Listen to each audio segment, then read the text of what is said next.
سلام علیکم دوستان گرامی. اینک در برنامه نوبتی پیمان تیوی حضور داریم. در میمونی برنامه حقوق شناس جمشید یاروف هستند و لحظه چند پیرامون عموما قانون و قانونشکنی در تاجیکستان سخن خواهیم کرد در پرتو همین جنایات بشری که در طول 6 ماه اخیر حکومت تاجیکستان مرتکب اون شده است، یعنی جنایات بشری، قتل عامی زندانیان بی‌سلاح در زندان خوجند و اخیراً در زندان وحدت. و امروز سخن خواهیم کرد در موضوع گناهکاران همین قتل عامی زندانیان. خب در این زندان خیلی که خود همین مقامات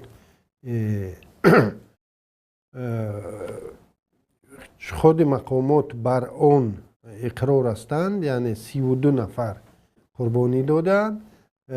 از آن جمله 3 قربانی که کارمندان زندان بودند و باقی مانده 29 نفر زندانی. و گفته می شود که ابتدا گناهگار امین آشوب اگر باور کنیم، تمام گفته های امین مقامات را باور کنیم، 4 گناهکار سرزدن آشوب و این انگیزه اونا را اینا گفته استودن که انگیزه اساسیشون گریختن از زندان بوده است و برای گریز از زندان اینا گروگان میگیرن و گروگان آنایی را گروگان میگیرن که خود مقامات خرسند میشود اگر آنها را از بین ببرند و با چنین گروگان ها اینا گریختنی بودن. خب بنده البته که هر 32 قربانی، اکثریت این 32 قربانی اگر شاید 1-2 نفر اگر واقعا یگان آشوب کرده باشند و اونا را هم میشد بدون به قتل رساندن بازداشت کردن، دیگر همین 30 نفر قربانی، 30 نفر یا 29 نفر بی عیب قربان شدند و در بینشون حداقل 3 عضو حزب نهضت اسلامی بودند و باز مثال اعضای سرشناس این حزب، یعنی مخصوم عبدالستار و ایشان قیام الدین، که میخواستم در این موضوع چی بگم. یعنی برای قربان شدن این انسان ها، از امین ایشان قیام الدین بگیریم یا عبدالستار یا دیگران، خیلی آدما گناهگارند، خیلی آدما در امین جنایت دست دارند. اگر بعضیشون مستقیما، بعضیشون غیر مستقیم. منظورم چی است؟ یعنی اولا فرض کردیم برای در قتل ایشان قیام الدین مقامات ایران گناهگار است، چون نتوانست به این نفر پناهندگی سیاسی در کشور خود دهد. این بیچاره مجبور شد گریزد به روسیه. دوم گناهگار مقامات انتظامی روسیه هستند که غیر قانونی او را بازداشت و به تاجیکستان استرداد کردند. و از همه گناهگار اساسی ترین در تمام همین قتل و کشتارهایی که از 2015 به این سو جریان دارند، همون روزی به نام آشوب حاجی علیم نظرов بود و در پی آن گناهکار ساختن حزب نهضت اسلام، اعضای حزب نهضت اسلام و همین آدما سببگار همان شد که همین آدما به زندان آمد. یعنی اگر همان روزها نمی بود، ما امروز شاید درباره نه قربانیان خوجند صحبت میکردیم، نه قربانیان زندان وحدت، و این آدما شاید در نزد نزدیکان خود زنده و سلامت می بودند و من و شما هم امروز در تاجیکستان کار و فعالیت می کردیم و هیچ مشکل برای این رژیم هم نمی بود قطعی همین امروی ما یا بر ضد ما مجبور شوند که به چنین اقدامات ضد بشری دست زنند. یعنی همه ابتدای همه همین پرابلم های چی حکومت چی همین زندانیا چی ما و شما به همان روز برمیگردد که حزب نهضت اسلام را در تاجیکستان ممنوع اعلام کردند و بله و بر پای اون حقوق شناسا را زندانی کردند، روزنامه ها را محکم کردند، دیگر تا به امروز تمام اینترنت اگر گوییم در تاجیکستان مسدود شدن دارد خطا نمیکنیم و همه این سرچشمه میگیرد از همان روزی که گناه اتهام به نهضت اسلام بستند و او را در تاجیکستان محکم کردند. مرحمت شما یکی از حقوق شناسانی هستید که معاون رئیس حزب نهضت اسلامی تاجیکستان محمد علی عید پرونده اون کس در دست شما بود و شما مرحمت در امین گناه امین جنایتی ضد بشری که این روز صورت گرفته است ابتدا از اون روز که گرفته است، یعنی همون گناهکارانی که سودیا ها مفتش ها همه اونایی که دست در همین گناه دارن امروز دستشون در خون همین بیگناه است و من میخواستم شما همون از تجربه خود با اون چیزی که رخ کردید. بله تشکر زیاد. در حقیقت اگر ما با اون شماره محبوسان سیاسی که در زندانهای تاجیکستان موجود هستند نگریم قسم زیادی اونها اعضایان حزب نهضت اسلام است.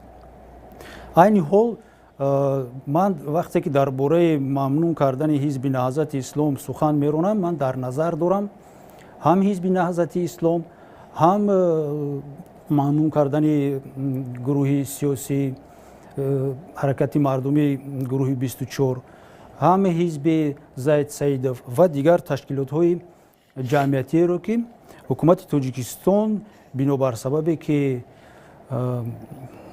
در آینده آنها می توانستند در نتیجه انتخابات های درست شفاف با سر وظیفه بیایم و حکومت رو به دست بیارم با راه قانونی نیست و نابود کرد و به هر یک بهانه آنها رو از میدان سیاست بیرون کرد. بعد از تحلیل حلنامه سود عالی جمهوری تاجیکستان از 29 سپتامبر 2015 سال که مطابق آن کلیگیای گراجدانی سود عالی جمهوری تاجیکستان حزب نهضت اسلام رو با عریضه پروکراتور گنرالی همچون اکستریمیستی و تروریستی اعتراف کرد و فعالیت آن را در قلمرو جمهوری تاجیکستان منع کرد، رسانه‌های آن را، روزنامه‌ها و دیگر موادهای حزب نهضت را منع کرد. من به خلاصه آمدم که دلیل‌های غیر قانونی همین برآوردن حلنامه مذکور را با تماشابینان محترم گفته رسانم تا اینکه تماشابینان ما چی در تاجیکستان چی در بیرون از آن با آن سخنان مقامات قدرتی تاجیکستان با سخنان پرزیدنت تاجیکستان که گویا حزب نهضت اسلام اکستریمیستی و تروریستی است باور نکنند، چون که همه این بافته است و خود مرافعه سودی غیر قانونی گذاشته است و من با آوردن دلیل ها همین دلیل هایی که من می آورم با نشان دادی رقم ماده ها قانون ها من به شما گفته می گذارم تا اینکه خود شما فکر کنید خلاصه برارید که تا کدام درجه سخن من درست است یا که سخن مقامات قدرتی که به شفافیت یکی از تشکیلات جمعیتی رو حزب سیاسی رو برای فعالیت سیاسی و برای مانع ایجاد کردن برای دسترسی به تمام بایگری های جمهوری تاجیکستان که این حال آنها کشیده میگیرند ممنون و اعضایان آنها رو جنایتکار و اکستریمیست اعتراف کرد و بالاخره آنها رو به زندان ها روان کرد و نتیجهش رو ما آن دیدیم 6 ماه پیش در زندان خوجند و به نزدیکی در زندان شهر وحدت. و من میترسم که اگر ما همین خیلی خاموش بیستیم، اگر ما واکنش نشان ندیم، این حادثه ها در دیگر زندان ها نیز шояд ба вуқӯъ оянд. бародари ман низ яке аз зиндониҳои сиёсии Тоҷикистон мебошад, Бузургмеҳр Ёров, ва манам дар ҳарос ҳастам, ки чунин амали таррезишуда аз мақомоти қудратӣ дар он зиндоне ки бародари ман мебошад, худо нишонатият рух надиҳад. далелҳои ғайриқонунии ҳалномаи мазкурро ман ба ду қисм тақсим кардам барои содатар карда фаҳмондани мардум ва ба гӯши худи мақомот расонидан. ман онҳоро ба хаттогиҳои мурофиявӣ ва хаттогиҳои далелӣ ҷудо кардам ва имрӯз дар қисмати барномаи ҳозираамон дар бораи хаттогиҳои мурофиявӣ сухан меронам, то ин ки худи шумо диққат кунед, бинед ки бо чӣ хаттогиҳо, бо чӣ саросимагиҳо мақомоти қудратӣ барои қатъ намудани фаъолияти ин ҳизб чӣ амалҳоро ба анҷом расониданд. дар аввал мехостам гӯям, ки кадом ҳуқуқҳо дар натиҷаи ин парванда вайрон карда шуд. дар ин ҷо ман навиштам ва ба шумо мехонам. парванда бо вайрон кардани муҳлатҳои мурофиявӣ ба суд равон карда шудааст. ин чӣ маъно дорад? муҳлати мурофиявӣ ин муҳлатҳое мебошад, ки мутобиқи кодекси мурофиаи граждании ҷумҳурии Тоҷикистон барои ҳар як амали аъзоёни мурофиаи гражданӣ муайян карда шудааст. намешавад, ки имрӯз омада аризае супоред ба суду, ҳамин рӯз суд ҳалнома ё ки ҳукми худашро барорад. муҳлатҳои мурофиявӣ ҷудогона ҳаст, бояд як марҳиларо ҳамин мурофиаи парвандаи шумо гузарад, баъд парванда ки тайёр шуд, омода шуд, баъд ба муҳокимаи судӣ мегузараду суд як қарори худашро мебарорад. диққат кунед, ки прокуратураи генералии ҷумҳурии Тоҷикистон ариза ба суди олии ҷумҳурии Тоҷикистон 25 сентябри соли 2015 ирсол мекунад. ин рӯзи ҷумъа мебошад. охирон рӯзи кории суд ва мақомоти қудратӣ. рӯзи душанбе 28 мешавад ва рӯзи 29 рӯзи сешанбе аллакай ҳалномаи суд бароварда мешавад ва ба он ҳизби наҳзати ислом ҳамчун экстремистӣ ва террористӣ эътироф карда мешавад. бинед, ки дар байни ҳамагӣ як рӯзи корӣ мемонад ва дар анамин як рӯзи корӣ мақомоти қудратӣ суди ҷумҳурии Тоҷикистон парвандаро гӯё дид, баррасӣ кард, омодасозии онро дид, тарафҳоро ба дигар даъват кард, аризаро ба тарафи муқобил, яъне ба тарафи ҷавобгар ирсол кард, ҷавоби ҷавобгарро гирифт, дид, ки кадом далелҳо омода шудаанд, пуррагӣ ва саҳиҳӣ ин далелҳоро санҷид, кофияти онҳоро барои баррасии парванда санҷиду 29 аллакай мурофиа баргузор шуд. ва диққат кунед, дар як рӯз мурофиа баргузор мешавад ва қарор мебарорад. қарор дар бораи фаъолияти чандин солаи як ҳизбе меравад. дар бораи фаъолияти дуҳафтаи на якмоҳа намеравад, ки муддати кӯтоҳ онро баррасӣ кунад. дар бораи фаъолияти чандин сола меравад. дар ҳамин худи ҳалнома оварда шудааст бо нишон додани солҳо ва моҳҳо ва баъзе вақтҳо ҳам рӯзҳои содир кардани гӯё ҷиноят ва қонуншиканиҳои ин ҳизб. дуюм, хаттогии мақомот ин аст, ки огоҳинома равон карда нашудааст барои тарафҳо. яъне ки як тараф даъво дорад, ки ин ташкилоти шумо ташкилоти экстремистӣ ва террористӣ аст ва бояд он қатъ карда шавад. тарафи дигар умуман хабардор нест, ки нисбати ташкилоти онҳо ягон даъво дар суд ҳаст. ягон огоҳинома аз тарафи суд ба ягон кас равон карда нашудааст. мо медонем, ки 16 сентябр аъзоёни раёсати олии ҳизби наҳзати ислом аллакай зиндонӣ буданд. дар зиндон дар сизои кумитаи давлатии амнияти миллӣ ҷойгир шуда буданд, вале ҳизб фаъолияти худро давом медод. дигар аъзоёни ҳизб буданд, метавонистанд ба онҳо ирсол карда шавад огоҳинома ва ҳатто метавонистанд ба худи ҳамин ҷонишинони раиси ҳизби наҳзати ислом Саидумар Ҳусайнӣ ва ё ин ки Муҳаммадалӣ Ҳаид огоҳинома ирсол карда шавад ва ё огоҳ карда шаванд, ки нисбати ҳизби онҳо парвандаи гражданӣ оғоз карда шудааст. ва тибқи қонунгузории гражданӣ ҳар ашхос метавонад, ки муносибатҳои граждании худро новобаста аз он, ки дар кадом ҳолат ҳаст, ҳимоят кунад. чӣ дар маҳбас аст, чӣ дар сизо аст, ё ки чӣ дар хориҷи кишвар аст. сеюм хаттогӣ, имконияти ҳимояи манфиатҳо гум шудааст. яъне ки ба тарафи ҷавобгар, ба намояндагони ҳизби наҳзати ислом имконияти ҳимояи манфиатҳои худ дода нашуд. онҳо наогоҳ буданд نه وکیل داشتن نه شخصا یا که با واسطه حقوقهای خود رو همچون تشکیل کننده همین حزب همچون اشخاصی که مطابق کنستیتوسیای جمهوری تاجیکستان حقوق به اتحادیه دارند حمایت کنند. چهارم، پرونده عموما کشاد گذرانده نشده است، آن پوشیده است، هرچند که سودیا و دیگر اشخاص در مصاحبه های خود میگویند که پرونده در تالار سود عالی جمهوری تاجیکستان کشاد بود با اشتراک چند ژورنالیست و دیگران. این همش دروغ است. پرونده پوشیده گذشت و اوید آن کسی خبر هم نداشت. پنجم، آمادگی پرونده نگذشته است. مجلس پیشکی سودی برگزار نشده است. در این مورد من کمی پیشتر گفتم آمادگی پرونده عموما صادر شدگی نیست، این مرحله را گذراندگی نیستند و مجلس پیشکی سودی نیز گذرانده شدگی نیست. مجلس پیشکی سودی این مجلس اخیران آماده سازی پرونده حساب می شود که در آن طرف ها را سود جمع نموده یک بار دیگر دلیل های هر دو طرف را می سنجد. اخیران بار آماده بودن پرونده را برای محاکمه دیده می براید و روزی تعیین محاکمه سودی را تعیین می کند. و ششم از همه گویم اخیران و مهمش به طرف ها حلنامه ارسال نشده است. در اینجا می توانند که مخالفینمان از حکومت برای پشتیبانی کردن از این حلنامه غیر قانونی گویند که این مرحله طرف نداشت چون که عریضه دهنده بود فقط یک طرف و از روی منفعت های جمهوری تاجیکستان پروکراتورای گنرالی عریضه به سود پیشنهاد کرد و در این مرحله که به طریق سودا کرده شده یا اینکه به طریق از مرحله های عریضه های دعواگی فرق دارد به اشتراک طرف ها میگذارند.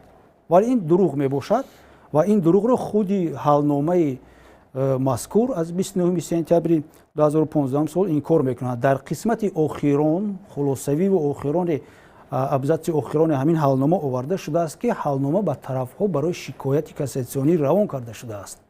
وقتی که طرف ها که گفته می شود مطابق طلبات قانونگذاری جمهوری تاجیکستان یعنی دعواگر و جوابگر را در نظر دارند. یعنی که سود هر چنده که گوید که فقط یک طرف اشتراک داشت طرف دیوم عموما نبود چون که دعوا نبود و فقط عریضه بود اوید حفظ حقوق شهروندان جمهوری تاجیکستان امنیت جمهوری تاجیکستان این دروغ می باشد. در حلنامه این عیناً آورده شده است و این حلنامه را شما اگر بعد این برنامه ما مقامات قدرتی از سایت رسمی سود عالی جمهوری تاجیکستان نابود نکنند می توانید در قسمت اخران در صفحه اخران پیش از امضای سودیا خوانید که حلنامه به طرف‌ها روانه کرده شده است. ولی در اصل خیلی که گفتیم این دروغ است. من دیگر کلمه را نمیتوانم استفاده برم، اشتباه نیست، این دروغ محض است. حکومت با چنین درجه به‌حرمتی نسبت مردم خود رسیده است که روی روز دروغ میگوید، روی روز دروغ نشر میکند و همین دروغش رو باز در سایت‌های خودش پیشنهاد میکند. من به کدام درجه رسیده است حکومت ما؟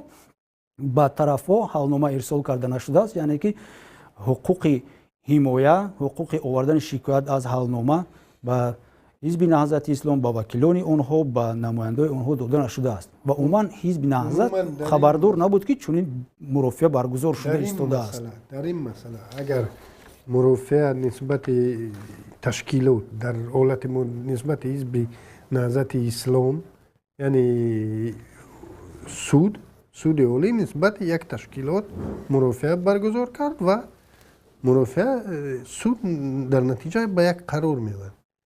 همین تشکیلات از روی قانون‌های تاجیکستان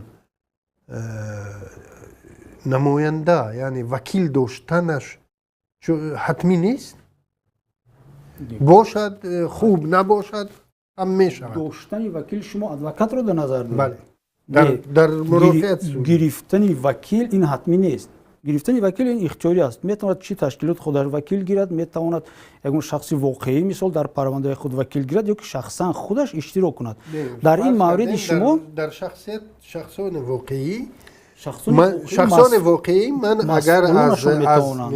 اگر من عیبدار شونده باشم و امضا مانده باشم که من از یاری ادوکات دست میکشم، یعنی با خواهش خود میدونم با کدام خواهش بله من دست میکشم از یاری ادوکات، در این حالت چخیل از همین نهضت اسلام اینو با خواهش خود از حمایت از وکیل چی کردن دست کشیدن یا به اینو اصلا همین حقوق داده نشد یا حق دارند همین حقوق ندهیم. در صحیفه یکم حازمان همین رو به شما نشون بدم. در صحیفه یکم حکم آورده شده است. در صحیفه یکم حکم گفتم حالنامه آورده شده است که روی خط اون اشخاصی که در چیز اشتراک کردند نیفتمش در مرافعه اشتراک کردند. در اونجا بغیر از سودیا کتیب سودیا پروکورور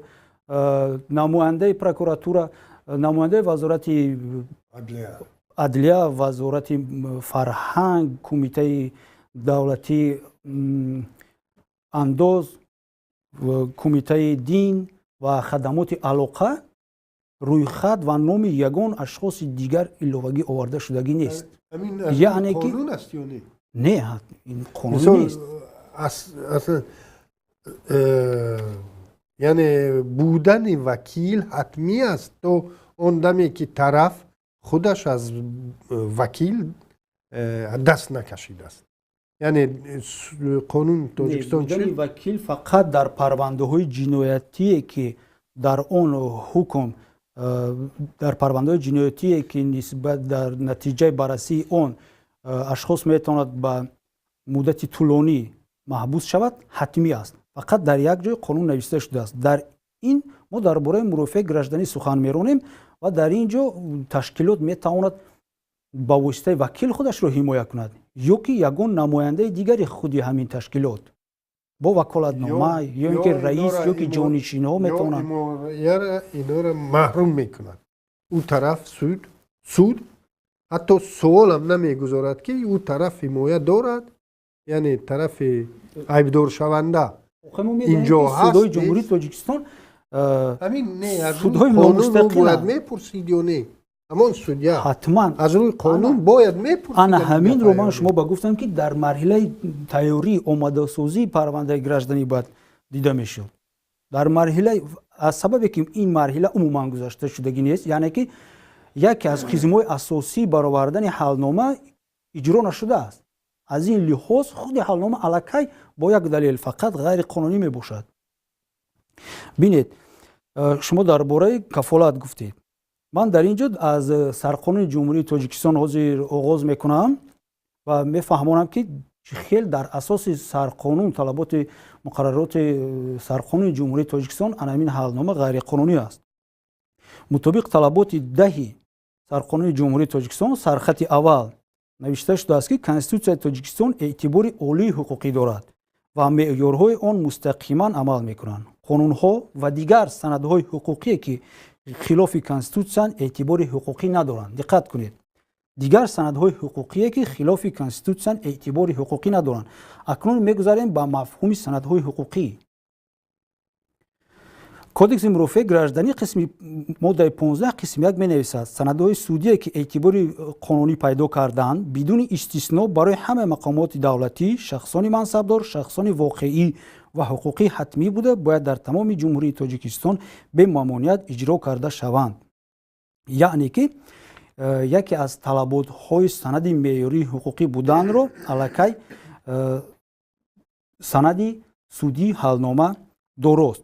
قانون درباره سندهای معیاری حقوقی جمهوری تاجیکستان حلنامه را نیز به همین سندهای معیاری حقوقی منسوب بداند.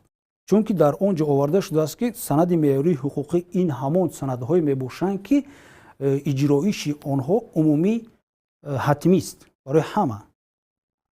از بس که حزب نهضت اسلام گویا اکستریمیستی اعتراف کرده شده است این حزب در تمام قلمرو جمهوری تاجیکستان باید از تمام اشخاص واقعی و حقوقی تشکیلات ها شخصان علاهیده همچون اکستریمیستی و تروریستی اعتراف کرده شود. یعنی که حلنامه این سند معیاری حقوقی است. اگر حلنامه بر مقابل برخلاف مقررات کنستیتوسیای جمهوری تاجیکستان که باشد پس مطابق ماده 10 سرقانون جمهوری تاجیکستان چخیلی که من خوندم он эътибори ҳуқуқӣ надорад. яъне ки он ҳукме ки ё қароре ки бароварда шудааст ягон эътибори ҳуқуқӣ надорад ва ашхосе ки айни ҳол аъзои ҳизби наҳзати ислом ҳастанд ё ки дар оянда мехоҳанд аъзои ҳизби наҳзати ислом шаванд, дар назди қонуни аслӣ, на дар назди он қонуне ки мақомоти қудратии тоҷикистон чӣ хеле ки мехоҳад ҳамон тараф ба ҳамон шакл барои манфиати худ тоб метиҳад. онҳо умуман бегуноҳ ҳастанд. дар моддаи 19 конститутсия оварда шудааст ки ҳар кас кафолати ҳифзи судӣ дорад. яъне ки ашхос бояд худро ҳифз кунад. худро ҳифз кардан на фақат саломатии худро, моликияти худро ва инчунин ҳам ҳифзи ҳуқуқи ҷамъ шудан ба як ташкилот, ҳуқуқи аъзо шудан дар як ташкилот, ҳуқуқи аъзо будан дар ташкилот ё гурӯҳи ашхосе ки онҳо ҳамфикр ҳастанд мебошад. ба ҳизби наҳзати ислом, ба аъзоёни он, ба дигар тарафдорони онҳо чунин кафолати ҳифзи ҳуқуқӣ дода нашудааст. ин аллакай як модда аст ки басанда аст ки моддаи 19 конститутсияи ҷумҳурии тоҷикистон ки мо мебинем ки ҳизби наҳзати ислом аъзоёни он имконияти худро ҳимоя кардан надоштанд. яъне ки бархилофи талаботи конститутсияи ҷумҳурии тоҷикистон аст. аз ин ҷо хулоса мебарем ки ҳалномаи бароварда эътибори ҳуқуқӣ умуман надорад. ва моддаи 20 чӣ мегӯяд? ҳеҷ кас то эътибори қонунӣ пайдо кардани ҳукми суд дар содир кардани ҷиноят гунаҳгор дониста намешаванд. вале дар ҳолате ки мо мебинем, дар ҳолати парвандаи маҳбусони сиёсӣ аз ҳизби наҳзати ислом, Муҳаммадалӣ Ҳаид, Саидумар Ҳусайни, эҳшони Махсум, мо мебинем ки аллакай онҳо то оғози мурофиаи судии моҳи феврали 2016 сол дар СИЗОи рақами 1 шаҳри Душанбе, аллакай онҳо 6 моҳ пеш сентябри 2015 сол ҳамчун ҷинояткор эътироф карда шуда буданд. чунки он ташкилоте ки онҳо роҳбарӣ мекарданд экстремистӣ ва террористӣ эътироф карда шуд. пас роҳбари чунин ташкилот метавонад шахси бегуноҳ бошад? албатта не. роҳбари ин ташкилот, ҷонишини роҳбари ин ташкилот экстремист ва террорист аст. яъне ки де факто уже ин ашхос, ин мардуме ки дар маҳбас айни ҳол ҳастанд, аллакай бо вайрон кардани қонуни тоҷикистон, қонунҳои ҷумҳурии тоҷикистон, конститутсия, бо вайрон кардани яке аз принсипҳои асосии мурофиаи судӣ, яъне эҳтимолияти бегуноҳӣ, аллакай то оғози мурофиаи судӣ нисбати кирдорҳои худашон, аллакай бо ҳалномаи суди граждании ҷинояткор эътироф карда шуда буданд. дар кадом қонун, дар кадом давлат чунин дида шудааст ки суди гражданӣ оиди гунаҳгор будани ашхос дар содир кардани амали ҷиноятӣ ягон қарор мебарорад? умуман суди гражданӣ даже ҳатто ҳуқуқи як касро эътироф кардани дузд наметавонад ҳамиро эътироф кунад ки мисол фалон одам ҳамин ручкаро дуздидааст, мисоли оддӣ, на ин ки амали террористӣ содир кардааст. ва ин дар ин ҷо аллакай хилофи қонун дида мешавад, нопуррагии қонуни ҷумҳурии тоҷикистон, хатогиҳои мақомоти қудратӣ, хатогиҳои суд ки то баррасии таҳлил ва муҳокимаи амалҳои алоҳидаи ин ашхос аллакай 6 моҳ пеш моҳи сентябри 2015 сол чун ҷинояткор, чун экстремист, террорист ва паҳнкунандаи маводҳои кинаандозу иғвогӣ эътироф карда шуданд. дар моддаи 4 кодекси мурофиаи граждании ҷумҳурии тоҷикистон оид ба ҳуқуқ ба ҳифзи судӣ мисол чунин оварда шудааст: ҳар шахси манфиатдор барои ҳимояи ҳуқуқу озодиҳо ва манфиатҳои қонунии вайронгардида ё мавриди баҳс қарор доштаи худ ҳуқуқ ба ҳифзи судӣ дорад. дар ин маврид аъзони ҳизби наҳзати ислом метавонистанд ки ҳуқуқ доштанд ки мавриди манфиатҳои мавриди баҳс қарор доштаи худашон ба ҳифзи судӣ ҳуқуқ доштанд. аллакай кадом ҳуқуқашонро мо гуфтем: ҳуқуқ ба ташкили ҷамъият, ҳуқуқ дар иштирок дар ҷамъият, ҳуқуқ ба пайравӣ кардани ягон ақида, ягон фаъолияти иҷтимоӣ, сиёсӣ.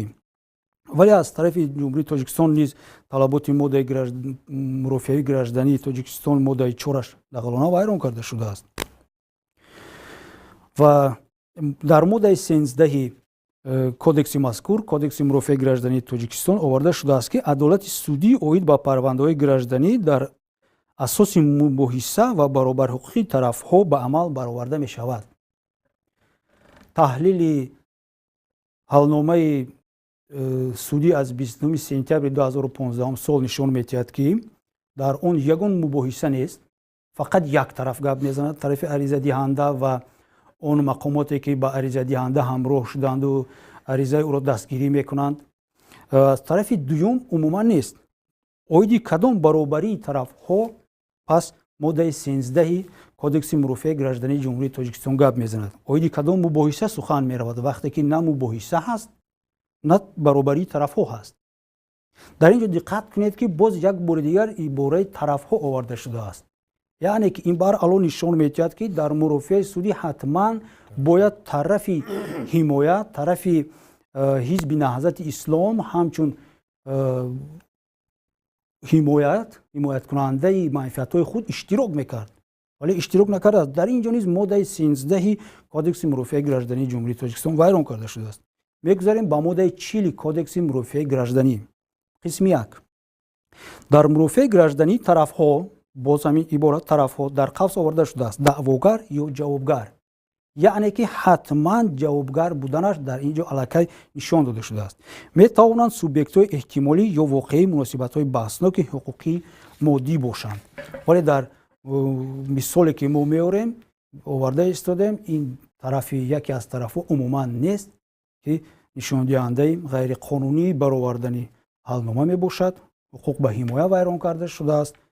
тарафи дуюм умуман дар бораи чунин ҳалнома хабардор набуд, нусхаи нусхаи аризаи он ба ин тараф ирсол карда нашудааст ки аризаи мутақобилии даъво ё ки далелҳои радкунанда пешниҳод карда шавад. қисми 3 ҳамин моддаи 40 кодекси мурофиаи граждании ҷумҳурии тоҷикистон мегӯяд тарафҳо аз ҳуқуқи баробари мурофиавӣ истифода бурда дорои ӯҳдадориҳои мурофиавӣ мебошанд. дар бораи кадом баробарии мурофиавӣ сухан меравад, вақте ки як тараф метавонад сухан кунад, далел пешниҳод кунад ва ин далелҳо як тарафа санҷида мешаванд, тарафи дуюм умуман ягон пешниҳоди далелеро надорад. қисми 3 моддаи 40 кодекси мурофиаи граждании ҷумҳурии тоҷикистон низ дар рафти баррасии парвандаи мазкур вайрон карда шудааст. моддаи 41. мутобиқи талаботи ин модда даъво ба суди олӣ дар шарикии мурофиавӣ пешниҳод карда мешавад. прокуратураи генералӣ ба ҳамроҳии вазорати адлия, вазорати фарҳанг, хадамоти алоқа, кумитаи дин ва кумитаи андоз даъво пешниҳод карданд. вале бинед ки ҷавобгар умуман нест. ин мақомотҳое ки ман ҳоли номбар кардам аз прокуратураи генералӣ то кумитаи андоз, мо иншоаллоҳ рӯзи дигар насиб бошад фардо мушаххастар бо кадом далелҳо онҳо пешниҳод карданд, чӣ далелҳо онҳо пешниҳод карданд барои дастгирии аризаи прокуратураи генералӣ оиди қатъ намудани ҳизби наҳзати ислом ва онро экстремистию террористӣ эътироф карданд, мо пурратар гап мезанем. моддаи 109 кодекси мурофиаи гражданӣ қисми 1 менависад амалиёти мурофиавӣ дар муҳлатҳои мурофиавӣ муқарраргардидаи қонун анҷом дода мешавад. дар бораи ин ман гуфтам, оиди он ки чӣ хел рӯзи ҷумъа 25 сентябр ариза ба суд ирсол гардид ва ҳамагӣ дар муддати як рӯзи корӣ 28 сентябр рӯзи душанбе тамоми марҳилаҳои омодасозии парванда, баррасӣ, пешакии парванда як бора гузашта шуд. суд ба хулосае омад ки парванда бораи муҳокима тайёр аст, таъин кард рӯзи гузарондани парвандаро ва ҳамон рӯз боз ҳалномаи худашро баровард. моддаи 115 то моддаи 118 кодекси мурофиаи граждании тоҷикистон дар бораи хабарнома ва даъватҳои судӣ сухан меронад ки оиди ин ман дар аввал гуфтам, касе хабарнома низ нагирифтааст, касе аз тарафи ҳимоя, аз тарафи муқобил ба суд даъват карда нашудааст ки ин худ қонунвайронкунии дағали мурофиавӣ мебошад. талаботҳои боби 14 кодекси мурофиаи граждании ҷумҳурии Тоҷикистон оиди омодасозии парванда ба муҳокимаҳои судӣ низ аз моддаи 151 то моддаи 153 кодекси мурофиаи граждании Тоҷикистон низ дағлона вайрон карда шуданд. хеле ки гуфтем маҷлиси пешакии судӣ гузаронида нашудааст ва ин моддаи 155 аст. Ман барои чӣ чунин мушаххас бо нишон додани моддаҳо бо қисмани моддаҳоро пурра хондам, қисматашонро маънояшонро маънӣ дод кардам, барои он ки аллакай фазои иттилоотии ҷумҳурии Тоҷикистон ва ҳатто ҷаҳониро мақомоти қудратии мо бо дурӯғи худ пур кардаастанд ки он ашхосе ки мо экстремист ва террорист эътироф кардем, онҳо дар асл экстремист ва террорист мебошанд. мо бо ҳамин гуфтанӣ ҳастам ки бо ҳамин суханҳоам бо далелҳои пешниҳод карда ва ба насиб бошад пагоҳ бо дигар далелҳое ки дорем пешниҳод мекунам ки ин даъвои ҳукумати Тоҷикистон дурӯғ аст, мурофиаи онҳо ғайриқонунӣ гузаштааст. онҳо бо далел ва рафти мурофиаи судии қонунӣ ягон исбот накарданд ки ҳизби наҳзати ислом ё ин ки комилан бовар дорам ки на гурӯҳи 24 низ ягон амали террористӣ экстремистӣ содир карда бошаду онҳоро фаъолияташонро дар Тоҷикистон қатъ кунанд. айни ҳол ин он чизе ки буд ки ман имрӯз мехостам гӯям. чизе ки гуфта истодем, яъне тарафҳо гуфта як тараф ширкат накунад, ба он монанд аст ки фарз кардем ғояро суд мекунанд, яъне идеяро суд мекунанд, идеология. яъне дар дунё роиҷ аст идеологияи фашистӣ бе иштироки ягон ҳизб ё ягон чиз дар ҳамон давлат идеологияи фашистӣ ғайриқонунӣ эълон мешавад. лекин агар ташкилоти ҳизбе ё ташкилоти ҷамъиятиеро бе ҳузури намояндаи он, ҳамин хел ба гуфти худатон суди ҳатто ҷиноӣ кунӣ, суди шаҳрвандӣ бо шакл агар суди шаҳрвандӣ бошад, дар моҳият ӯ суди чӣ буд? Не, суди ҷиноӣ буд. яъне делаи ҷиноиро медидааст ҳам ҷиноӣ буду ҳам гражданӣ. инҳо на наҳзати исломро пас суд кардаанд, инҳо худи исломро суд кардаанд ки ба назар чунин мерасад, яъне бисёр одамое ки зидди ҳамин идеология кадом идеология набошад, ӯ коммунистӣ бошад, ӯ дигар исломӣ бошад, дигар идеология мегӯянд ки мо зидди идеология ҳастем. яъне онҳо қабул надоранд, исломбадбинӣ доранд ва ин дар асл онҳо пас ҳамон нафарое ҷамъ шуданд ки исломбадбинӣ, яъне фарқ нест ин ҳизби наҳзати ислом чӣ кор кардааст ё накардааст, фақат номи ислом дар он будагӣ ҳамин ҷурмаш ҳамин буд. ин ҳолат ба тамоми гурӯҳҳои оппозитсионӣ дар ҷумҳурии Тоҷикистон таҳдид мекунад. ба тамоми онҳо камтар фаъолияташон агар зиёдтар шавад, пурратар шавад, агар ҳукуматдорон таҳдидро ба ҳокимиятдории худ фаҳманд, ман боварӣ комил дорам ки бо як иттиҳомоти дигар айнан бо ҳамин сценария он гурӯҳ, он ҳизб айнан экстремистиву террористӣ эътироф карда мешавад. анакун мехостам камакак ман ин суханҳоро мехостам фардо гӯям, вале як қисмати каме онро бо иҷозати шумо айни ҳол мегӯям. вақте ки шумо гуфтед ки идеологияро суд мекунанд, чӣ хеле ки шумо гуфтед фашизмро суд карданд. фашизмро дар асоси чӣ суд карданд? дар асоси он ки фашистон аз роҳбарони худ вазифа гирифта буданд оиди сохтани концлагер, куштани яҳудиён, куштан, сӯзондани шаҳрҳо ва фалон ҷиноятҳо содир карданд.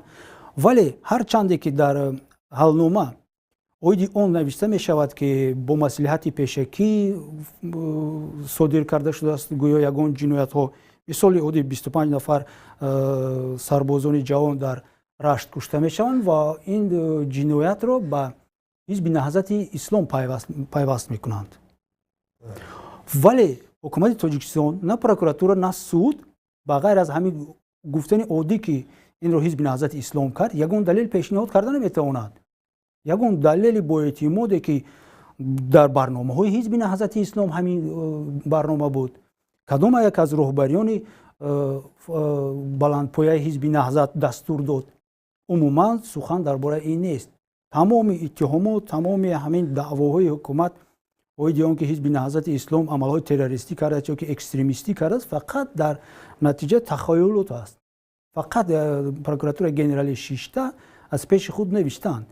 ва агар худи матни ҳалномаро нигарем, дар он ҷо айнан ман аз таҷрибаи фаъолияти кории худ медонам ки муфаттишон флешкарта доранд, флешка ва тамоми ҳамон фикри айбдоркунӣ дар он ҷо навишта шудааст ва онро ба судия метиҳанд, ба котиби суд метиҳанд. Котиби суд онро айнан рӯбардор мекунад ва дар қисмати прокурор баромад карда дар мурофиаи судӣ чунин гуфт, ҳамон қисматро мечаспонанд, мемонанд, копия мекунанд. ва агар диққат кунед, анамон баъзе ҷойҳои ҳамин баромади прокурор, навиштаҷоти прокурор дар ҳамин мурофиа такрор меёбад ва дар хулосабарории суд низ айнан ҳамон нуқта, ҳамон вергул, ҳамон идеяҳо навишта шудааст.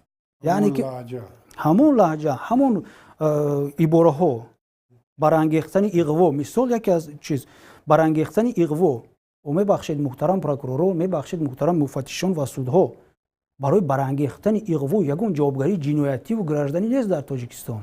як бор қонунҳоро бинед, як бор ҳамон моддаҳоро бинед, барангехтани кинаву адовати миллӣ, нажодӣ, динӣ ҳаст, вале барангехтани иғво нест.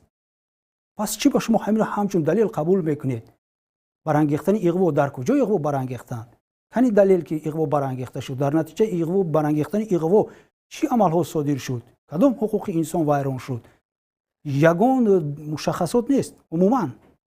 вана ҳамин хатари бузурге ҳаст ки барои ҷомеаи шаҳрвандии мо таҳдид мекунад. ғайриқонунӣ, нодуруст, бесаводона, яктарафа, ба манфиати худ истифода бурдани қонунгузории ҷумҳурии Тоҷикистон. ташаккури зиёд аз суҳбататон. хоб дӯстони азиз, мо қарор кардем ки дар тӯли ҳафтаҳои наздик силсила барномаҳо дар мавзӯи ҳамин вазъияти зиндонҳо, зиндониён ва аз ҷумла зиндониён дар умум зиндониён ва аз ҷумла зиндониёни сиёсӣ барномаҳоеро пешкаш шумо кунем ва бошад ки аз бадбахтӣ калонтаре ки худо накунад ки дар ягон зиндони дигар дар ҳатто дар зиндонам не, дар ягон шаҳр ё ноҳияи дигар ба вуқӯъ напайвандад, аз он ҷиловгирӣ шавад. яъне диққати ҷомеаи Тоҷикистон, диққати ҷомеаи дунё ба ин проблемае ки, ба ин ҷиноятҳое ки ҳамин ҳукумати Тоҷикистон имрӯз нисбати халқи худ ҷиноят содир карда истодааст, пеши роҳи онро гирифта тавонем. ташаккур. то барномаҳои баъдин худо ёру мададгори ҳамаамон. Худоҳофиз.